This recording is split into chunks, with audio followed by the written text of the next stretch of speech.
મિત્રો, ભારત દેશ પર જો ઈશ્વરની મહેરબાની છે એમ કહેવું હોય તો એ કૃષિ, પશુપાલન, મત્સ્યોદ્યોગ અને ગ્રામ અર્થવ્યવસ્થાના કારણે છે એમ કહી શકાય.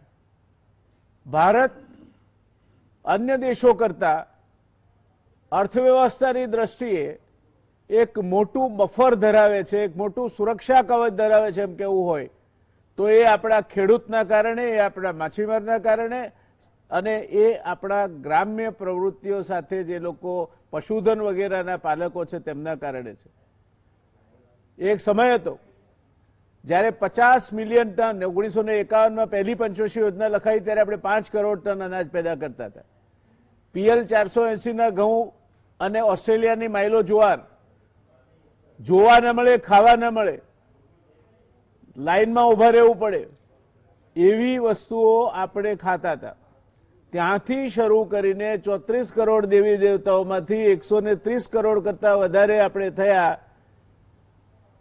તો પણ આજે 300 મિલિયન ટન એટલે 30 કરોડ ટન આપણે જે 51માં જે પેદા કરતા તેના કરતા 6 ગણું વધારે અનાજનું ઉત્પાદન કરીને ખેડૂતે ભારતનો ફૂડ સિક્યોરિટી એટલે કે અન્ન સ્વાવલંબનનો ધ્વજ પંચમ લહેરાતો રાખ્યો છે.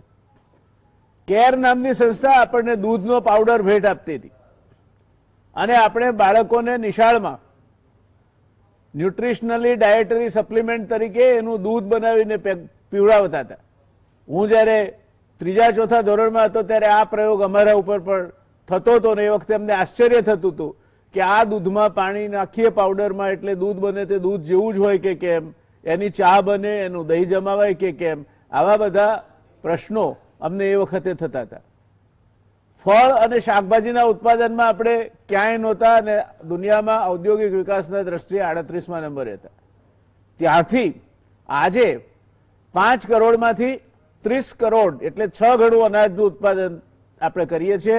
અન્ન સ્વાવલંબી છીએ, ઉલટાનું કેટલુંક નિકાસ પણ કરી શકીએ છીએ.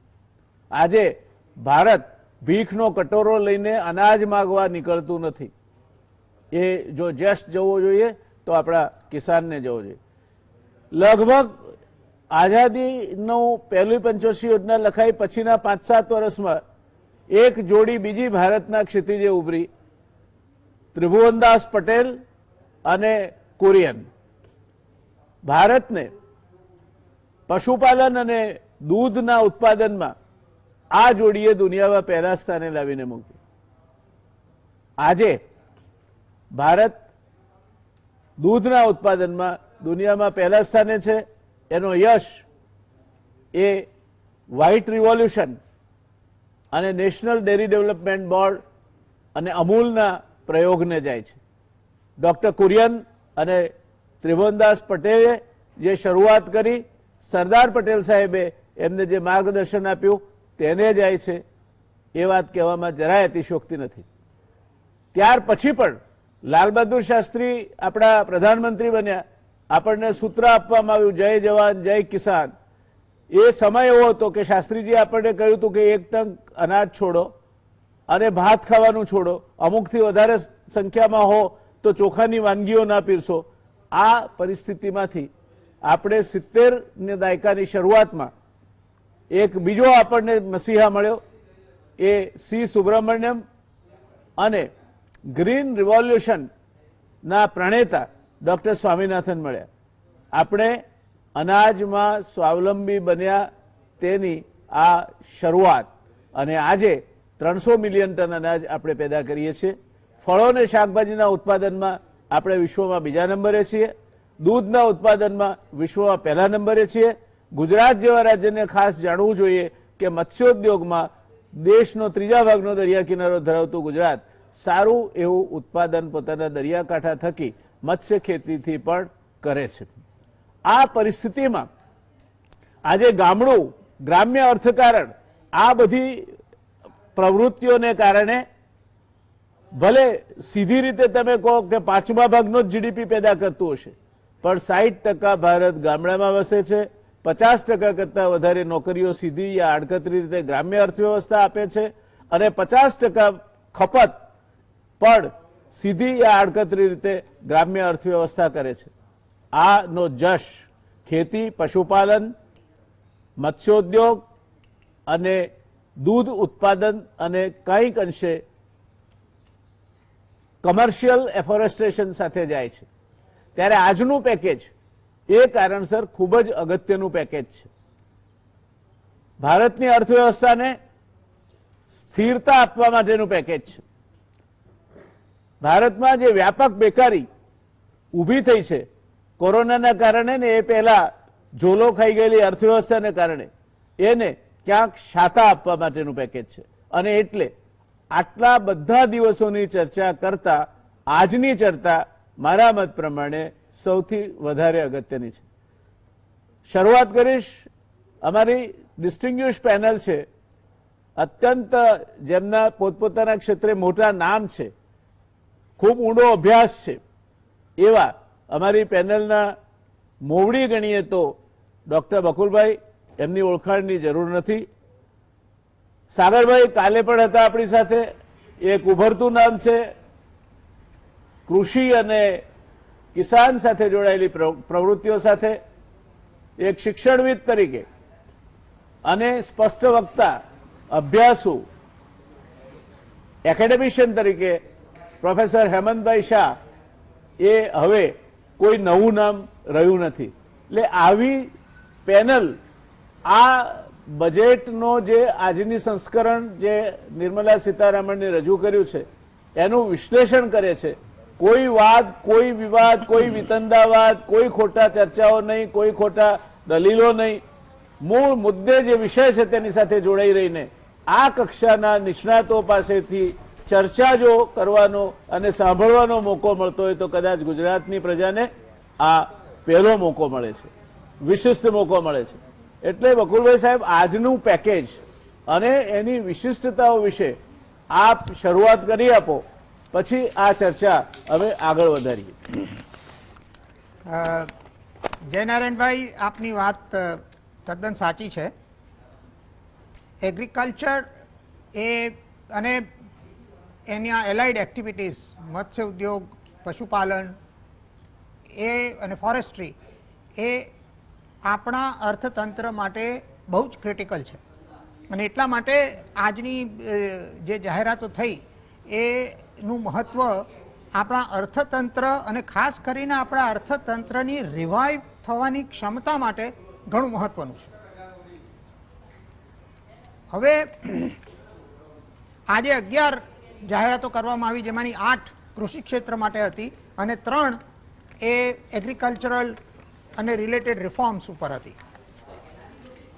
હવે આ જે જાહેરાત આજે કરવામાં આવી એનો ફાઇનાન્શિયલ ઇમ્પ્લિકેશનની આપણે વાત કરીએ તો આજની જાહેરાતો 1,63,000 કરોડની કમિટમેન્ટની વાત આજે કરવામાં આવી.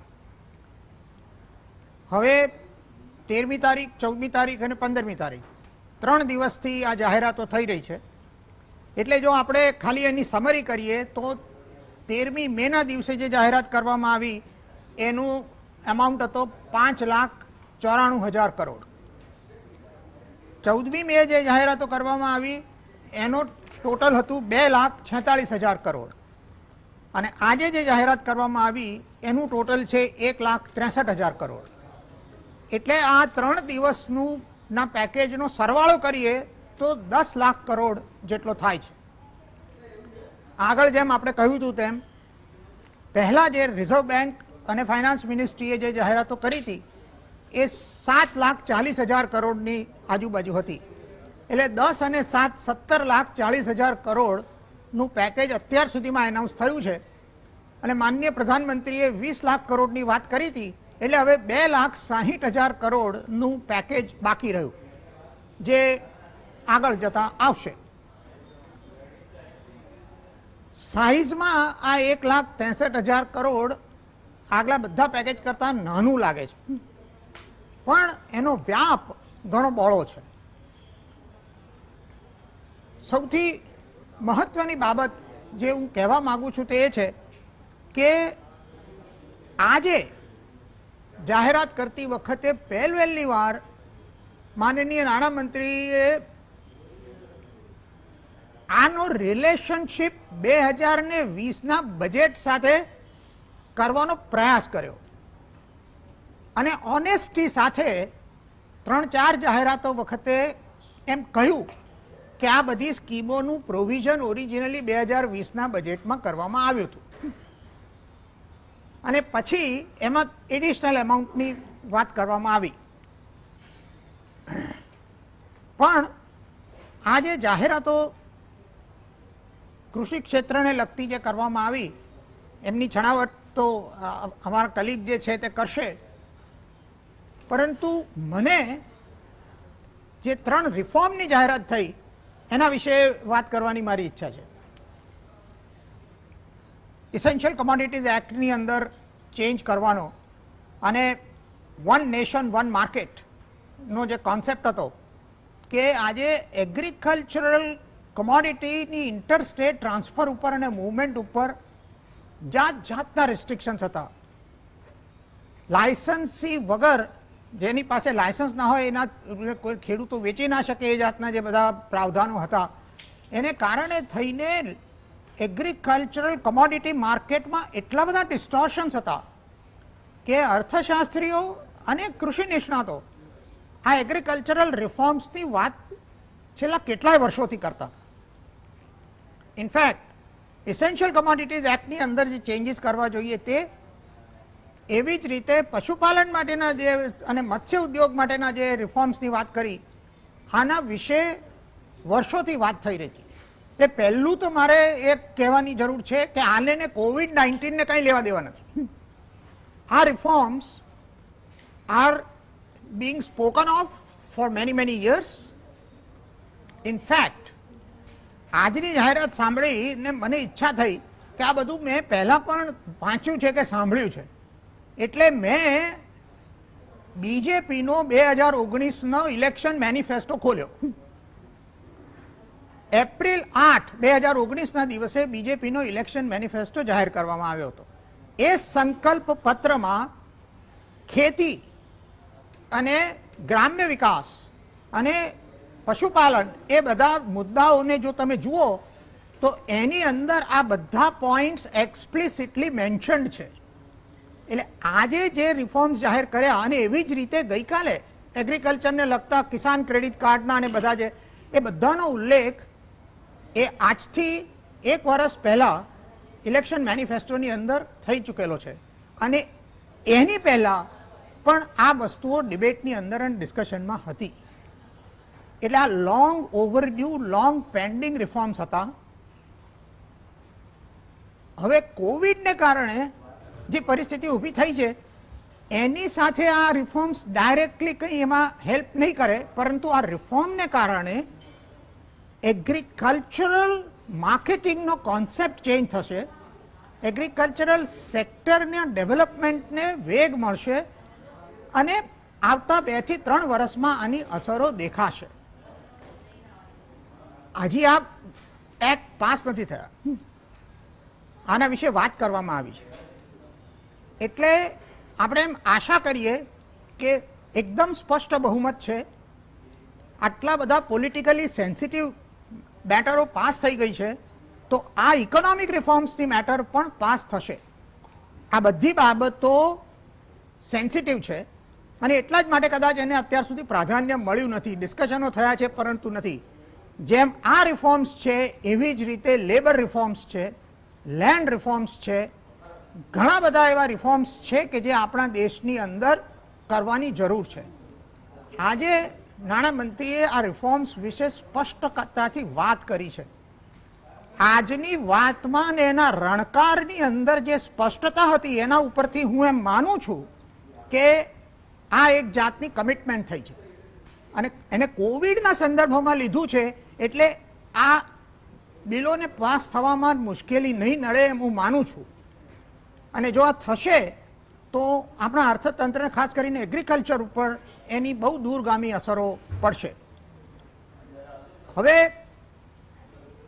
બીજી એક મહત્વની વાત કે જેમ એગ્રીકલ્ચર રિફોર્મ્સ અને રૂરલ ડેવલપમેન્ટના રિફોર્મ્સ જરૂરી છે એ જ પ્રમાણે લેબર અને લેન્ડના રિફોર્મ્સની પણ જરૂરિયાત છે. અને એ આખું પેકેજ રિફોર્મનું, એ આર્થિક પેકેજની આપણે વાતો કરીએ એમાં ફાઇનાન્શિયલ પેકેજ જેટલું મહત્વનું છે એટલું જ મહત્વનું રિફોર્મ પેકેજ છે. રિફોર્મ પેકેજ એ દૂરદર્શી છે, લાંબા ગાળાની વસ્તુ છે, અને એ રિફોર્મ્સની જો થશે તો આપણા અર્થતંત્રને આવનારા વર્ષોમાં વેગ મળશે. અને વોટ ઇઝ મોર ઇમ્પોર્ટન્ટ કે જેમ આપણી બોડી સિસ્ટમમાં એક જાતની ઇમ્યુનિટી ડેવલપ કરવી પડે કોરોના વાયરસથી બચવા માટે, એ પ્રમાણે આ રિફોર્મ્સ અર્થતંત્રને એક જાતની ઇમ્યુનિટી આપશે, જેને કારણે થઈને અર્થતંત્ર આવી મુશ્કેલીઓનો વધારે સારી રીતે પડકાર ઝીલી શકશે અને એટલું જલ્દી સિક નહીં થાય, એની ઇમ્યુનિટી સિસ્ટમ વધશે. એટલા માટે આ જે રિફોર્મ્સ છે એને મહત્વ આપવાની જરૂર છે. અને આઈ હોપ કે જે પોલિટિકલ વિલ બતાવવામાં આવી છે, જે ફર્મનેસ બતાવવામાં આવી છે, હવે એનું અમલીકરણ થાય અને આ રિફોર્મ્સના ક્ષેત્રે આપણે સફિશિયન્ટ પ્રમાણમાં આગળ વધી શકીએ. ધન્યવાદ.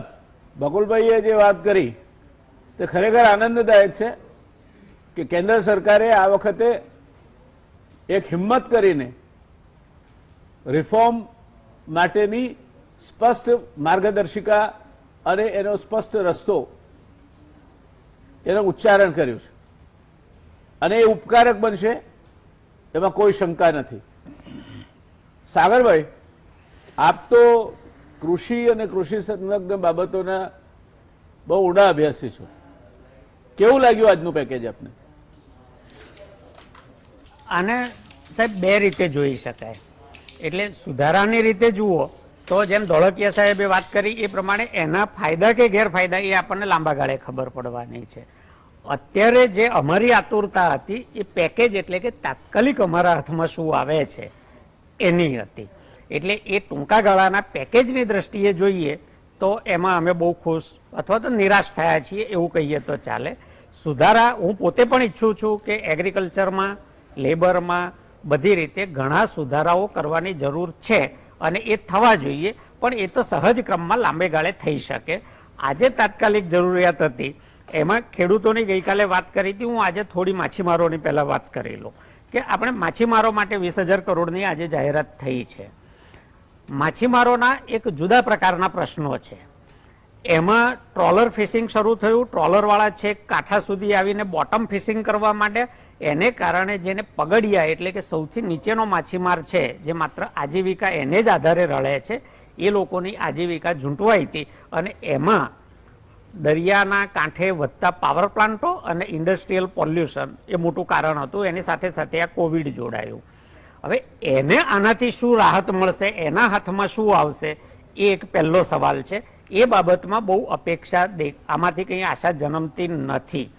એવી રીતે જે 500 કરોડ રૂપિયા પેરિસેબલ આઇટમો માટે, ખાસ તો ટામેટા, બટાકા અને ડુંગળી માટે જાહેરાત થઈ, તો આટલા મોટા દેશમાં 500 કરોડ રૂપિયાનો પાયલોટ પ્રોજેક્ટ એ સફળ થશે અને લાંબે ગાળે લાભ આપશે.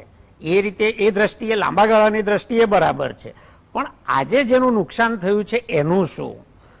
એવી જ રીતે ડેરી સેક્ટરને એમણે 15,000 કરોડની વાત કરી છે. ડેરી સેક્ટરને એ ઇન્ટરેસ્ટ સબવેન્શનમાં આપવાના છે, પણ એનાથી પશુપાલકને જે નુકસાન આજે ગયું છે એના હાથમાં શું આવશે? ડેરી સેક્ટરમાં પશુપાલકને જે નુકસાન થવાનું છે એ થોડાક વખત પછી દેખાવાનું છે સાહેબ.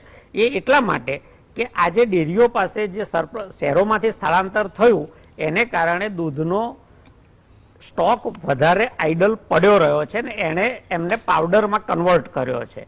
હવે એ જે વાર્ષિક બોનસ તરીકે દર ફાઇનાન્શિયલ યર પછી પશુપાલકોને આપતા હતા એમાં એ ડેડ સ્ટોકને કારણે પેલું બોનસ એમનું ઓછું આવવાનું અથવા લગભગ ન પણ આવે એવી સ્થિતિ આ વર્ષે છે.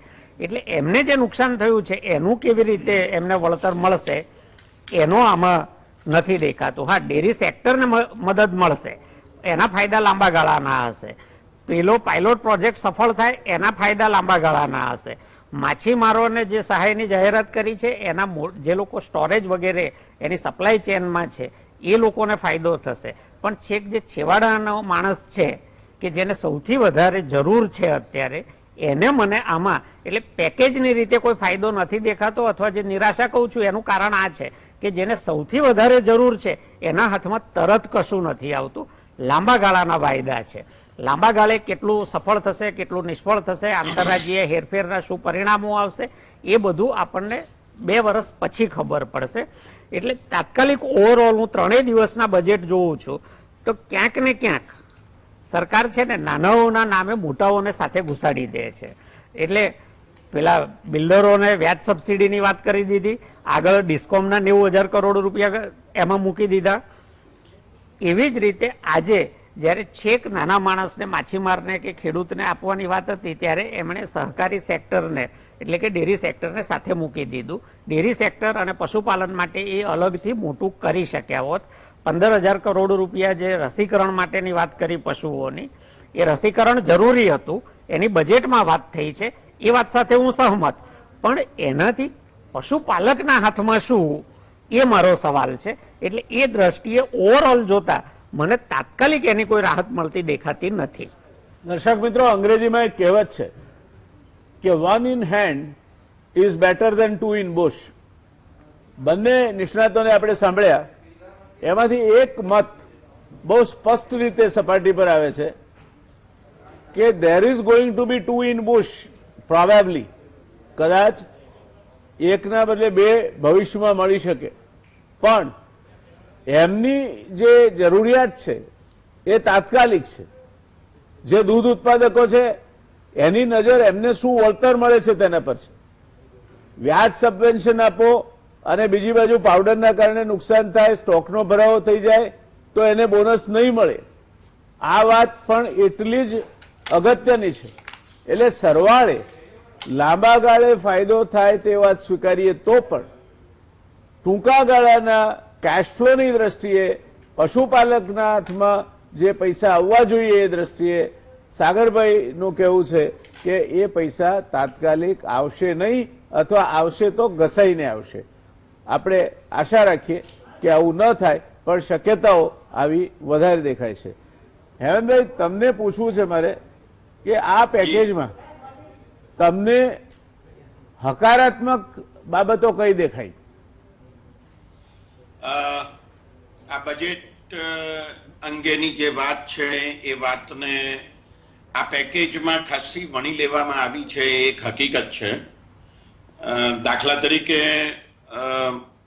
ભારત સરકારનું જે ખેતી વિભાગ છે એનું કુલ બજેટ 1,34,000 કરોડ રૂપિયાનું છે, અને ખેતી, સિંચાઈ તથા ગ્રામ વિકાસને માટે જે કુલ રકમ ખર્ચવાની છે એ 4.82 લાખ રૂપિયાની છે, 82 લાખ કરોડ રૂપિયાની.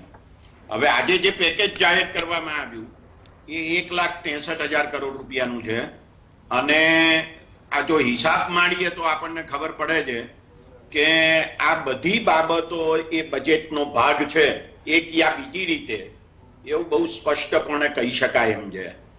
એટલે હું જ્યારે નાણાં પ્રધાનનું ભાષણ સાંભળતો હતો ત્યારે મને અનેક વાર એવું લાગ્યા કર્યું કે હું ફરીવાર બજેટનું પ્રવચન સાંભળી રહ્યો છું. જો કે એમાં એક ફાયદો એ પણ હતો કે અંગ્રેજીની સાથે સાથે હિન્દી ભાષણ પણ સાંભળવા મળતું હતું. પણ એક મુદ્દો મારે આ સંદર્ભમાં ખાસ કહેવો છે, અને તે એ છે કે 2017માં વડાપ્રધાને એમ જાહેરાત કરી હતી કે ખેડૂતોની આવક 5 વર્ષમાં બમણી કરવી છે. અને આ વાતનો ઉલ્લેખ બજેટમાં થયો હતો, પણ આજે જે જાહેર કરવામાં આવેલું છે પેકેજ, એમાં આ વાતનો ઉલ્લેખ થયો નથી. હવે જો બમણી કરવી હોય ખેડૂતની આવક 5 વર્ષમાં, તો એ કેવી રીતે કરવામાં આવશે એનો કોઈ રોડમેપ આપણને આ પેકેજમાં દેખાતો નથી. વાત સાચી છે કે લાંબા ગાળાનું જે કંઈ આયોજન છે એ આમાં દેખાય છે, પણ ટૂંકા ગાળાનું આયોજન નથી દેખાતું. 2 બાબતો અત્યારે ખાસ ધ્યાન ઉપર લાવવા માંગુ છું, અને તે એ છે કે ગઈકાલે જ આપણે ત્યાં સૌરાષ્ટ્રમાં એક ખેડૂતે આત્મહત્યા કરી, કારણ કે એને એમ હતું કે મેં જે કંઈ ઉત્પાદન કર્યું છે એનું શું થશે. અને બીજી એક બાબત ઉપર પણ હું ધ્યાન દોરવા માંગુ છું કે થોડા દિવસો પહેલા બનાસ ડેરીએ બનાસકાંઠામાં જે પ્રાથમિક દૂધ ઉત્પાદક સહકારી મંડળીઓ છે એની પાસેથી દૂધ લેવાનું બંધ કર્યું અથવા આંશિક રીતે દૂધ લેવાનું સ્વીકાર્યું અને એટલા માટે પશુપાલકો ભારે મુસીબતમાં મુકાઈ ગયા. આ બંને બાબતોને જો આપણે જોઈએ તો મને એવું લાગે છે કે આ પેકેજમાંથી અત્યારે તત્કાળ ખેડૂતોને, પશુપાલકોને અને ખાસ કરીને માછીમારોને પણ શું લાભ થશે એ શોધવું બહુ અઘરું છે. બહુ શોધવાનો પ્રયત્ન કર્યો કે આવતીકાલે, પરમ દિવસે, 15 દિવસમાં, 1 મહિનામાં શું ફાયદો થઈ શકે એમ છે, તો મને આ પેકેજમાંથી કશું મળ્યું નહીં એવું ચોક્કસ કહી શકાય એમ છે. જ્યાં સુધી માછીમારીને લાગે વળગે છે ત્યાં સુધી સાગરભાઈએ જે વાત કરી એ વાતને હું જરા આગળ વધારું કે એમાં ડીપ સી ફિશિંગ માટે જાત જાતની વ્યવસ્થાઓ થઈ છે, એમાં વિદેશી કંપનીઓ પણ આવી છે, પણ જે દરિયા કિનારાની માછલી મારી માટેની જે વ્યવસ્થા છે એ વ્યવસ્થામાં જે માછીમારો જોડાયેલા છે એને માટે ભારે મુસીબત છે. એટલે જે 20,000 કરોડ રૂપિયાનું પેકેજ છે એ પેકેજથી ખરેખર આ જે નાના માછીમારો છે જે દરિયા કિનારાના વિસ્તારોમાં માછીમારી કરે છે એમને ખરેખર કેટલો ફાયદો થશે એ બહુ મહત્વનો મુદ્દો છે.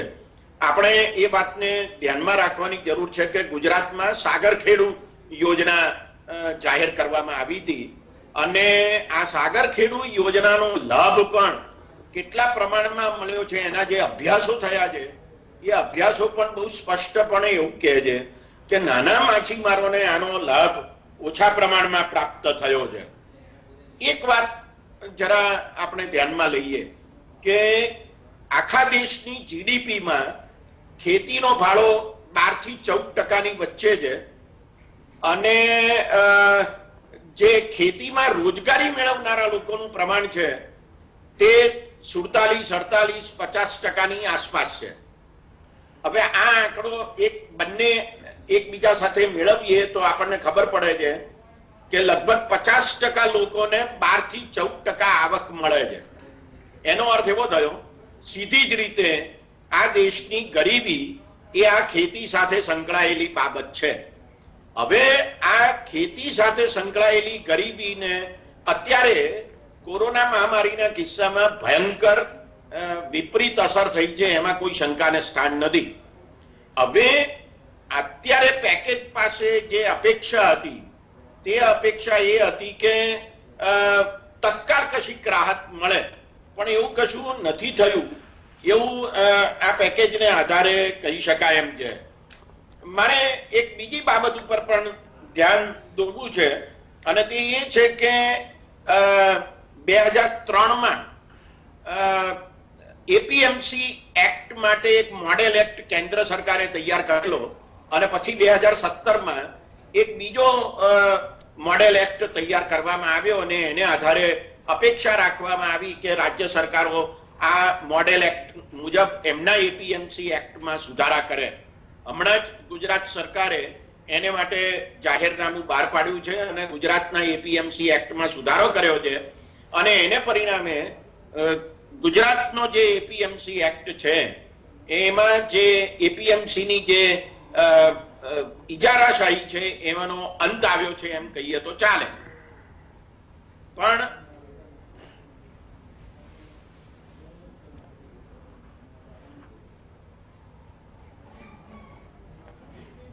મને લાગે છે હેમંતભાઈ સાથેનો સંપર્ક તૂટ્યો છે. બકુલભાઈ સાહેબ, આ બહુ ચિંતાજનક શબ્દો સાંભળવા મળી રહ્યા છે. તત્કાલ, હું અત્યાર સુધી એવું માનતો હતો કે આ તત્કાલ યોજના માત્ર રેલવેમાં જ પ્રચલિત છે. આપ તો છેલ્લા 40 વર્ષથી એક પણ નાણામંત્રીને ચૂક્યા વગર આ દેશના બજેટનો પૃથક્કરણ કરો છો, ત્યારે આ જે બધા પેકેજ જાહેર થયા એ ક્યારે મળવાના? આ 1 વર્ષમાં મળશે, 6 મહિનામાં મળશે? કેટલોક સમય લગભગ આ બધું આ પેકેજ લાગે? ને પર યર ડિસ્કાઉન્ટ કરવું હોય તો કેટલું કરી શકાય? આપણે 20 લાખ કરોડ કેટલા વર્ષમાં વાપરવાના? 1 વર્ષમાં વાપરવાના, 6 મહિનામાં વાપરવાના, કેટલા સમયમાં વાપરવાના? જે એનાઉન્સમેન્ટ થઈ એનો તો અર્થ એ છે કે આ 20 લાખ કરોડનું જે પેકેજ છે એ 2020-21ના ફાઇનાન્શિયલ યર માટેનું છે. હવે આની બજેટના સંદર્ભમાં આનું એનાલિસિસ તો જ્યારે આખું પેકેજ પૂરું થાય ત્યારે ફાઇનાન્સ મિનિસ્ટરે પહેલા દિવસે પૂછાયેલા જર્નાલિસ્ટ દ્વારા પૂછાયેલા એક પ્રશ્નના જવાબમાં કહ્યું હતું, એણે બહુ સ્પેસિફિક સવાલ પૂછ્યો હતો, CNBCના જર્નાલિસ્ટ હતા, કે આની ફિસ્કલ ઇમ્પેક્ટ શું, મીન્સ એક્ઝેક્ટલી આનું બજેટ ઉપર એમણે કહ્યું કે હું બધું પતશે ત્યારે કહીશ, એટલે આપણે એની રાહ જોવી પડે. ઓકે, પણ સૌથી મહત્વની વાત એ છે કે દર વર્ષે બજેટની અંદર ખર્ચનો જે આંકડો જણાવવામાં આવે છે અને પછી એના રિવાઇઝડ એસ્ટિમેટ્સ આપવામાં આવે છે અને પછી એના એક્ચ્યુઅલ્સ આવે છે, એ સામાન્ય રીતે આપણે જેટલો આંકડો બજેટ એસ્ટિમેટમાં મૂકીએ એના 5-7% આઘું પાછું થાય છે, પરંતુ એ રકમ ખર્ચાય છે. એટલે જે તમારો પ્રશ્ન છે કે ભાઈ આમ જેમ કે દાખલા તરીકે આ વર્ષના બજેટમાં 2020ના બજેટમાં 30 લાખ કરોડ કરતા વધારે થોડીક વધારે રકમનું પ્રાવધાન હતું. સો ધ એઝમ્પશન ઇઝ કે 30 લાખ કરોડ રૂપિયા 2020-21ની અંદર ખર્ચાશે. That is the assumption. અને આપણે આ બેનિફિટ ઓફ ડાઉટ આપવાની વાત નથી. છેલ્લા કેટલાય વર્ષોનો ઇતિહાસ જોઈએ તો સાહેબ આપને વચ્ચે નહીં રોકવા માંગુ, પણ મને એક નાનું સમજ નથી પડતી કે આ 30 લાખ કરોડ વત્તા 20 લાખ કરોડ એટલે આ વર્ષે 50 લાખ કરોડ વપરાશે. મને નથી લાગતું કે ઇવન માનનીય પ્રધાનમંત્રીના મગજમાં આના વિશે કોઈ ડાઉટ છે કે આ 20 લાખ કરોડ 30 લાખ ઉપર નથી. એટલે 30 લાખ કરોડનો ભાગ જ છે. હવે એમાં એ જ આટલે તમે જે સવાલ પૂછો અને જે સવાલ આખી જનતા પૂછી રહી છે, બધા જર્નાલિસ્ટો પૂછી રહ્યા છે, બધા અર્થશાસ્ત્રીઓ પૂછી રહ્યા છે કે COVID-19 પહેલા 1 ફેબ્રુઆરીએ રજૂ કરાયેલા બજેટ પછી COVID-19ના સંદર્ભમાં જે આ આપણે 50 દિવસનો લોકડાઉન થયો, 60 દિવસનો થશે, એ લોકડાઉનના કોન્ટેક્સ્ટમાં એડિશનલ એક્સપેન્ડિચર પેકેજ કેટલું, એટલે 30 લાખ કરોડ પ્લસ કેટલા, એ આ 20 લાખમાંથી એની ઇન્ક્રિમેન્ટાલિટી એ એમને જ્યારે આખો બધું સર આપ રજૂ કરશો ને, આપણે એ તક અમને જાણવા મળશે. ચોક્કસ, પણ એ આખા બધા આ બધું પતી જાય પછી, પણ અમને કારણ કે આમાં બધા આટલા બધા કરોડ સાંભળ્યા નથી કોઈ દાડો, હા એ વાત સાચી, એટલે જરા અમને તકલીફ પડે છે. ના ના એ વાત તદ્દન સાચી.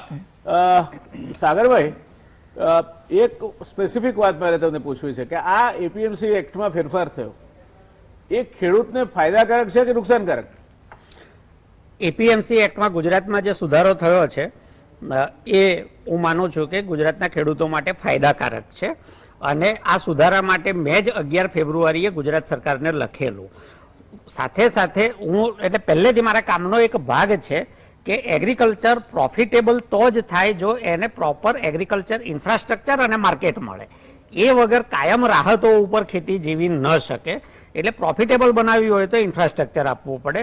અને એગ્રીકલ્ચર ઇન્ફ્રાસ્ટ્રક્ચરની બાબતમાં ગુજરાત ઓલમોસ્ટ ઝીરો છે. આપણી પાસે એગ્રીકલ્ચર પોલિસી પણ નથી. એગ્રીકલ્ચર કમિશન હું કાયમ એટલે મારું 5 માગણીઓ લોંગ ટર્મ માટે જે માગું છું સરકાર પાસે, એનો આ એક ભાગ છે કે એગ્રીકલ્ચર પોલિસી હોય, એગ્રીકલ્ચર કમિશન હોય, જેમાં 50%થી વધારે વસ્તી રોકાયેલી છે એને બજેટનો 50% ભાગ આપો, પછી જીડીપીમાં કમાલ જુઓ એગ્રીકલ્ચરનો. બજેટ વગર જીડીપીમાં એનો હિસ્સો વધી ન શકે. એગ્રીકલ્ચર ઇન્ફ્રાસ્ટ્રક્ચરમાં ઇન્વેસ્ટમેન્ટ હું કાયમ માંગુ છું. ઓકે, હા, એટલે એનો એક આ ભાગ છે એપીએમસી ઇન્ફ્રાસ્ટ્રક્ચર. હા, આપણે આ ગેટવે ઇન્ફ્રાસ્ટ્રક્ચર નો અર્થ શું ગણવાનો? નાણામંત્રીશ્રીએ બહુ સ્પષ્ટ શબ્દ વાપર્યો છે કે એગ્રીકલ્ચર ફાર્મ ગેટ ઇન્ફ્રાસ્ટ્રક્ચર. હા, એ કેવું હોય? એમ હું હજી એને પૂરું નથી સમજો, ઓનેસ્ટલી સ્પીકિંગ. હું એને હજી પૂરું સમજણ પડશે તો આપણે આગળ ચોક્કસ કહીશ. સમજાવજો. મને તો એમાં કઈ સમજણ નહીં પડી એટલે મેં કહ્યું કદાચ તમને સમજાઈ ગયું છે, પણ ચાલો એ વાતને અત્યારે આપણે બાજુ પર મૂકીએ. હેમંતભાઈ, એગ્રીકલ્ચરમાં ખેડૂતને તમારે માતો કરવો હોય તો આપ તો અર્થશાસ્ત્રી છો, ઇકોનોમી ઓફ સ્કેલ એ એક શબ્દ અને એ એક વાત અને બ્રેક ઇવન પોઈન્ટ બે આપ ભણાવો છો આપના વિદ્યાર્થીઓને. આજે દેશમાં જે મોટો પ્રશ્ન દેશને અને ખેડૂતને સામે અત્યારે વિકરાળ જડબું ફાડીને ઉભો છે એ ફ્રેગમેન્ટેશન ઓફ એગ્રીકલ્ચર લેન્ડનો છે. આજે આ દેશના 99% પ્લસ ખેડૂતો they are small and marginal farmers. એમના જે એગ્રીકલ્ચર કમિશન 2030 રિપોર્ટ બહાર પાડ્યો છે એમાં એવરેજ સાઇઝ ઓફ ફાર્મ 2030માં 3000 ચોરસ મીટર હશે એવું કહ્યું છે. એ કૃષિ મંત્રાલયનો જ આ રિપોર્ટ છે, વિઝન 2030, અને એમાં આ વાત આપી છે. તો શું લાગે તમને આનો ઉકેલ શું કાઢવો? કારણ કે જો ખેતરનું કદ નાનું ને નાનું થતું જશે, ઇનપુટ કોસ્ટ ઘટવાની નથી, તો ખેડૂત ખેતીથી દૂર નહીં થઈ જાય, અને એના માટેની કોઈ જોગવાઈઓ આ પેકેજમાં તમને દેખાય છે? આપની વાત બિલકુલ સાચી છે કે ખેતરોનું કદ નાનું ને નાનું થતું જાય છે. એનું કારણ એ છે કે જેમને પણ વારસામાં જમીન મળે છે, વારસામાં જમીન મેળવનારાની સંખ્યા એક કરતા વધારે હોય છે. 12.60 કરોડ ખેડૂતો પાસેની જે સરેરાશ એકર જે જમીન છે ખેતીની એ 0.6 હેક્ટર જેટલી છે.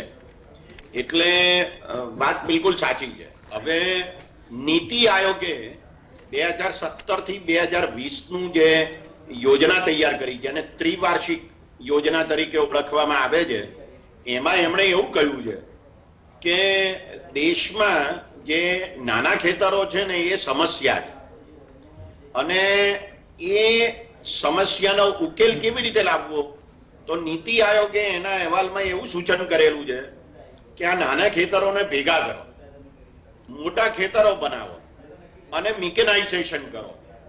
હવે આ નાના ખેતરોને મોટા ખેતર બનાવવા કેવી રીતે, તો પછી એમણે એક બીજું સૂચન એવું કર્યું છે કે આ જે નાના ખેતરો છે એ પોતાની જમીનના માલિક તો રહે જ ખેડૂતો, પણ એ કંપનીઓને પોતાની જમીન ભાડાપટ્ટે આપે અને કંપનીઓ ખેતી કરે, એટલે કોર્પોરેટ એગ્રીકલ્ચર ઊભું થાય. આવો એક રસ્તો નીતિ આયોગે સૂચવ્યો છે, અને એમાં ધારણા એવી છે. હેમંતભાઈ, એક જ મિનિટ તમને વચ્ચે રોકવા માંગુ છું. આ નીતિ આયોગે જે નક્કી કર્યું એમાં સ્ટેક હોલ્ડર્સના પ્રતિનિધિ હતા? ના ના, એ તો એમાં તો નિષ્ણાતો બેઠા છે. સ્ટેક હોલ્ડર્સ ક્યાં છે? અત્યારે પણ ગુજરાત સરકારે જે 6 જણાની સમિતિ નીમી છે એમાં ખેડૂતો અને ખેતીના પ્રતિનિધિઓ છે ખરા? એગ્રીકલ્ચર સેક્રેટરી શેલત સાહેબ એની અંદર છે, અને એમણે ગુજરાતના એગ્રીકલ્ચર ઉપર બહોળો અભ્યાસ કર્યો છે અને એમણે પુસ્તકો પણ લખ્યા છે.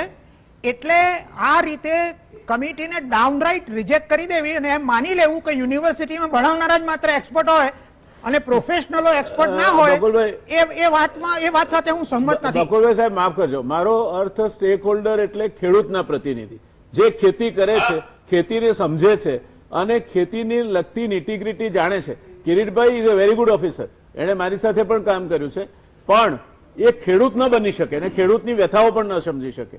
ત્યારે સાગરભાઈ, મારે તમને પૂછવું છે કે અત્યારે 45% જેટલી જમીન આ શેઢા, નાળિયા, કાર્ટ્રેક એમાં વેસ્ટ જાય છે because of the fragmentation of the agriculture land. Dholakia સાહેબ, 45% જેટલી જમીન એમાં જાય છે અને એ બિનઉપયોગી છે. તો એનો ઉપયોગ થાય તો પણ ઘણો મોટો ફાયદો થઈ જાય.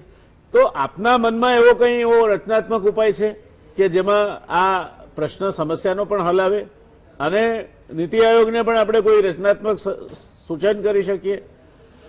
બિલકુલ છે સાહેબ, અને હું વારે ઘડીએ એટલે ખેડૂતોને પણ આ બાબતમાં કન્વિન્સ કરતો રહું છું અને મેં લખીને પણ મૂક્યું છે. એ છે કોઓપરેટિવ એગ્રીકલ્ચર. એટલે તમે એક ગુંઠો નક્કી કરો કે 1 સ્ક્વેર મીટર નક્કી કરો, એને તમે તમારું એક શેર ગણી શકો, અને એવી રીતે મોટા સ્કેલ પર 100 એકરના, 150 એકરના, 200 એકરના. સોરી, બિફોર યુ પ્રોસીડ, ઉત્તર ગુજરાતમાં એક ગામ છે અને ત્યાં આગા ખાન કોમ્યુનિટીએ આ પ્રયત્ન કર્યો છે. આપે જોયો છે? મેં ત્યાં પ્રત્યક્ષ જઈને નથી જોયો, હા, પણ જોવા જેવો છે. અને why they have failed also, you will have an interesting reasons to learn. I have been studying that experiment.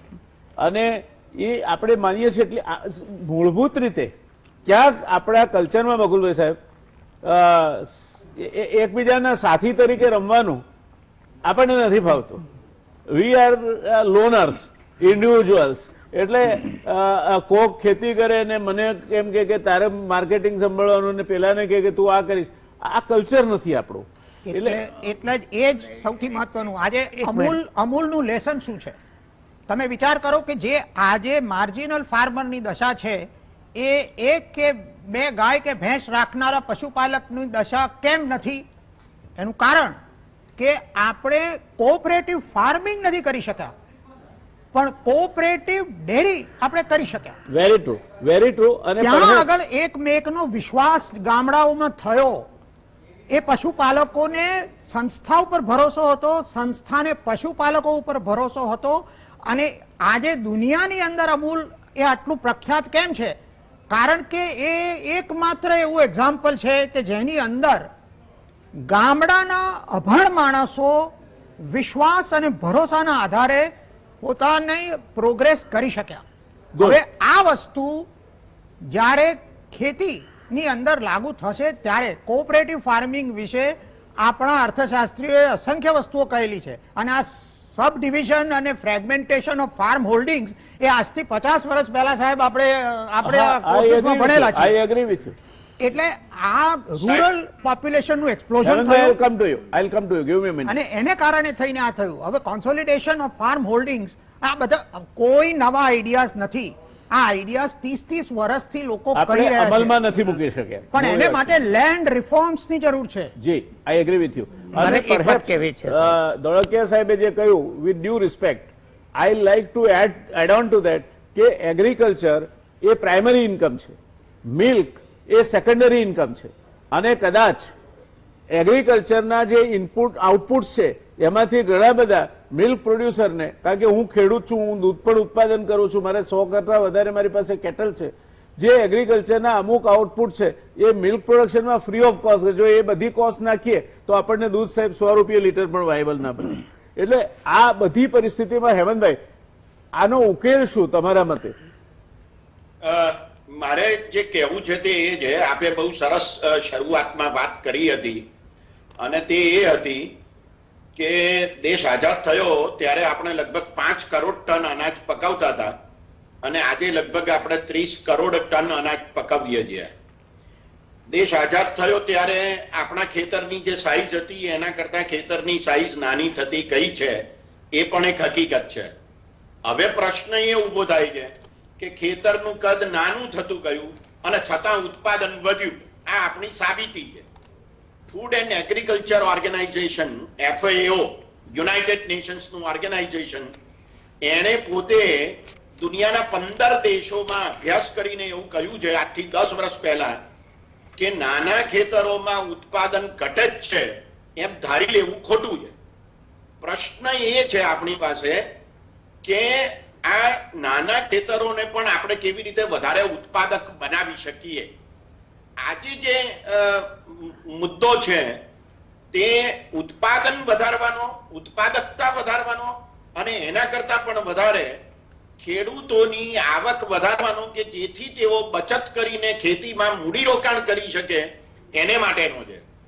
એટલે મને એમ લાગે છે કે આજનું જે આખું પેકેજ છે એ પેકેજમાં ખેડૂતો પોતે પોતાની આવક વધારે અને મૂડીરોકાણ કરી શકે એવા પ્રકારની પરિસ્થિતિ ઊભી થાય લાંબે ગાળે, એને માટેના પગલા છે. પણ અત્યારે તત્કાળ જે 5, 10, 15 દિવસમાં કે 20 દિવસમાં ખેડૂતોને જે જોઈએ છે, જે લિક્વિડિટી જોઈએ છે હાથમાં, તે મળે એવી કોઈ વાત આમાં કરવામાં આવી નથી. પોઈન્ટ વેલ ટેકન. તરત તાત્કાલિક કશું હાથમાં નથી આવતું. વન ઇન હેન્ડ એ નથી આમાં, મે બી 2 in bush. A time will tail the difference. સાહેબ, મારે તમને સ્પેસિફિકલી પૂછવું છે કે આપણે 2050 સુધીમાં વિશ્વનો સૌથી વધુ વસ્તી ધરાવતો દેશ બની ગયા છે. આપણી વસ્તી એ કદાચ 160 કરોડ હશે, અને આપણે વધારાના 100 મિલિયન ટન અનાજ જોઈશે. 20 અને 50, 30 વર્ષ આપણે 50 થી 300 સુધી આવ્યા, 250 મિલિયન ટન વધાર્યું, એને લગભગ 70 વર્ષ કરતા વધારે લાગ્યું. તો આ 30 વર્ષમાં 100 મિલિયન ટન અનાજનું વધારાનું ઉત્પાદન શક્ય બનશે ખરું કે આપણે આપણી ફૂડ સિક્યોરિટી ગુમાવીશું? જેમ જેમ સમય જાય છે અને જે રીતે એગ્રીકલ્ચરનો ટ્રેન્ડ બદલાઈ રહ્યો છે, કારણ કે જે ખેતરના માલિકો છે એમાંથી ઘણા બધા ખેતી સિવાયના વ્યવસાયમાં જઈ રહ્યા છે, એટલે ઓનરશિપ સાચવવા માટે ત્યાં હોર્ટિકલ્ચર તરફ જાય છે. એટલે ફૂડ સિક્યુરિટીની બાબતમાં તો 100% આપણા માથે જોખમ છે જ લાંબા ગાળે. ઇમ્પોર્ટ પર આશ્રિત થવું જ પડે જો અત્યારથી યોગ્ય પગલાં ન ભરાય તો. ઓકે, હું પેલી વાત સાહેબ એકવાર પૂરી કરી લઉં. આજે અમૂલ સફળ મોડલ છે એટલે આપણને બધાને બહુ આકર્ષે છે, પણ એને સફળ કરવા માટે ઘણા નિષ્ફળ પ્રયોગોએ કામ કર્યું હોય છે. હું સ્વીકારું છું કે આપણી માનસિકતા બદલવી પડે. કોઓપરેટિવ એગ્રીકલ્ચરમાં માનો કે નથી જતા, આખા દેશની જમીન થોડાક કોર્પોરેટને આપણે કોર્પોરેટ ફાર્મિંગ માટે આપી ઇફ દીધી. આઈ મે ઇન્ટરવીન, હા અમૂલનું આ સફળ મોડેલ હા, હજુ બીજા કેટલા વર્ષ સુધી સફળ મોડેલ રહેશે? એ પણ એક સવાલ છે, કારણ કે આરસીઈપી જ્યારે આવ્યું ત્યારે સૌથી મોટો સવાલ એની સામે યુ હેવ ટુ હતો જ. ફાઇન્ડ. તમને નથી મોતીભાઈ ચૌધરી મળવાના આવે, નથી ગલબાભાઈ ચૌધરી મળવાના, નથી કુરિયન સાહેબ મળવાના, નથી ત્રિભુવનદાસ પટેલ મળવાના. અને આજે જે રીતે ચાલી રહ્યું છે દૂધનું આ ક્ષેત્ર, આપને શું લાગે છે કેટલા વર્ષ સુધી અમૂલનું મોડેલ આપણે સફળ સફળ સફળ ક્યાં સુધી કરીશું? ડેરી પેદાશોની આયાત વધી રહી છે. હવે એટલે આપણે ત્યાં સુધી સફળ રહ્યા જ્યાં સુધી આયાતો રિસ્ટ્રિક્ટેડ હતી. જેમ જેમ આયાતો પરથી રિસ્ટ્રિક્શન હટતા જાય એમ એમ આપણું અમૂલ મોડલ જોખમમાં છે. પ્રિસાઇઝલી હું આજ કહું છું. પ્રિસાઇઝલી સી સુબ્રમણ્યમે જ્યારે દૂધના પાવડરની આયાત ઉપર પ્રતિબંધ મૂક્યો ત્યારે જ અમૂલ એ સ્ટેડિંગ થયું, નહીં તો ન થયું હોત. બિલકુલ. એટલે આ પ્રશ્ન છે. ધોળકિયા સાહેબ, આપને પૂછવું છે મારે કે આ આખી જે રમત છે ફૂડ સિક્યોરિટીની આપણી, એમાં આ જે 100 મિલિયન ટન અનાજ આપણે વધારે જોઈશે, આપે તો you have a wide canvas before you. શું લાગે છે આપને? હવે જેટલી રિસર્ચ આ હેમંતભાઈએ વાત કરી એફએનએની ફૂડ એન્ડ એગ્રીકલ્ચર ઓર્ગેનાઇઝેશન અને એવી રીતે ઇફ્રી છે, ઘણા બધા સંસ્થાઓ છે કે જેમણે ઇન્ટરનેશનલ ઓર્ગેનાઇઝેશન્સે રિસર્ચ કરી છે. એમાં એક વાત બહુ સ્પષ્ટ છે કે આપણા ફાર્મ સેક્ટરની પ્રોડક્ટિવિટી અને વિશ્વના બીજા દેશોની પ્રોડક્ટિવિટીની વચ્ચે એટલો મોટો ગાળો છે કે આપણો પોટેન્શિયલ એ જે પ્રોડક્ટિવિટી બેન્ચમાર્કના અડધા લેવલે પણ જો આપણે પહોંચીએ Then we don't have તો to worry. આપણે સરપ્લસમાં હઈશું. હવે આ જે તમે આમાં 30-30 વર્ષના સિનારીઓ જ્યારે લોકો કરે છે ને ત્યારે એના એઝમ્પશન્સ તો બહુ મહત્વ હોય છે. એટલે હવે આપણે શું એઝમ્પશન, આજે કેમ આપણા એગ્રીકલ્ચરમાં પ્રોબ્લેમ છે, એનું કારણ સૌથી પહેલો પ્રોબ્લેમ એ છે કે આપણા ખેડૂતોના 70-80% ઇલિટરેટ છે.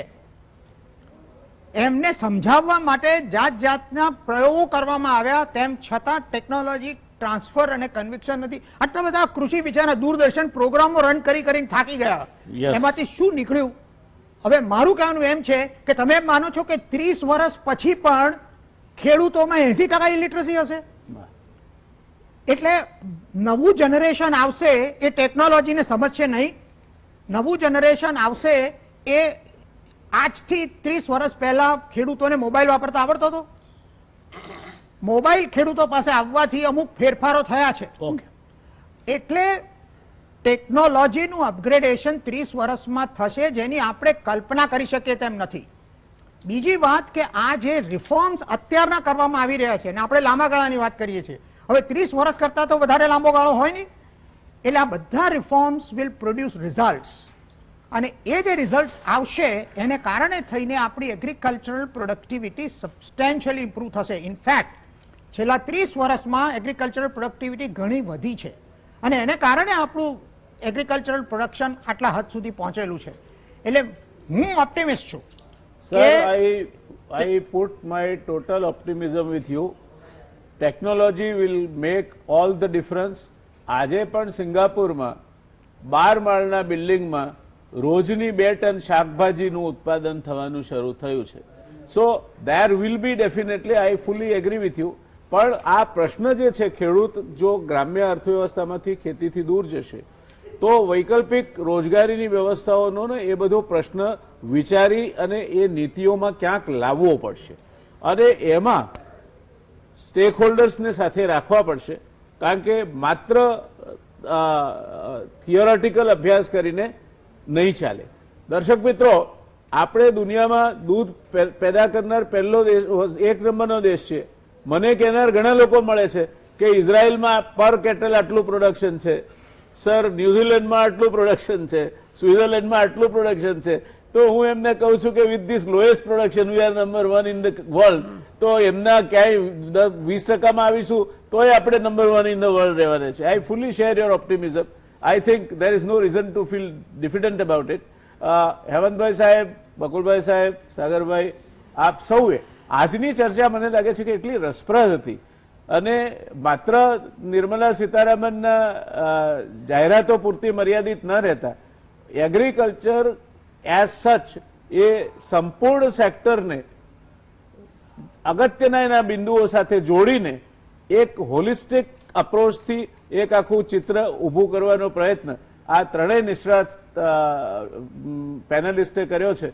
મને લાગે છે દર્શક મિત્રો, મેં આટલી સ્વયં સંપૂર્ણ ચર્ચા ક્યાંય જોઈ નથી અને it is a good sign. It at the end of it leaves us with lot of hope. ખૂબ આશા સાથે આજે બકુલભાઈ સાહેબે કહ્યું, સાગરભાઈ સાહેબે કહ્યું, ભાઈ હેમંતભાઈ સાહેબે કહ્યું, એક આશા ઊભી થાય છે. ભલે ટૂંકા ગાળામાં કદાચ પ્રશ્નો હશે પણ લાંબા ગાળામાં we are not going to leave this world. આપણે આપણા દેશને ભૂખમરાના દેશ તરીકે મૂકવાના નથી. Long live the farmer. જય જવાન, જય કિસાન, શુભરાત્રી, આવજો.